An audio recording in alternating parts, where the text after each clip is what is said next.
was something that I had numerous conversations with a lot of people at the convention that would just like some of them come and talk to me about how like they never finished high school or whatever it might be, and they thought it was kind of cool that I did, and then also still invested in real estate. And so, but a lot of them had gotten into the construction business at a young age, like they've essentially like left high school and then just started doing construction.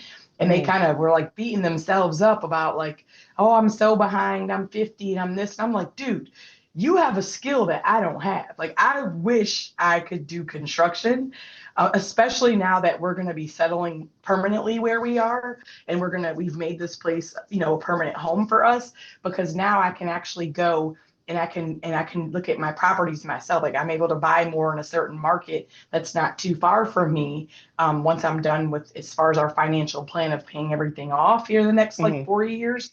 And so then I'm like, I just want to go with, go work with a whole bunch of construction guys to learn as much as I can because like I'm a very like physically laborious person. Like I don't really like to sit down too much. That's how I got into construction in the army. And so for me, like I'd prefer to be outside with the hammer or tool belt, whatever, doing work. But I've never been able to for our investments because we always would just turn our primary residence into a rental once the army moved us somewhere else.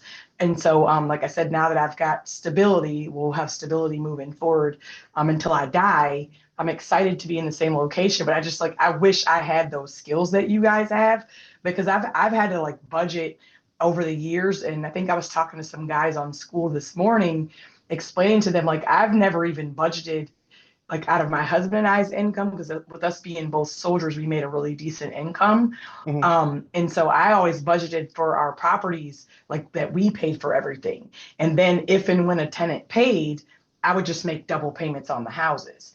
And so Yeah. I've never not had a tenant pay. So I don't know. I guess, like I said, you guys are better at taking risks than I am. I'm like, no, I'm going to buy just this amount of properties that I know you and I can sustain by ourselves with our income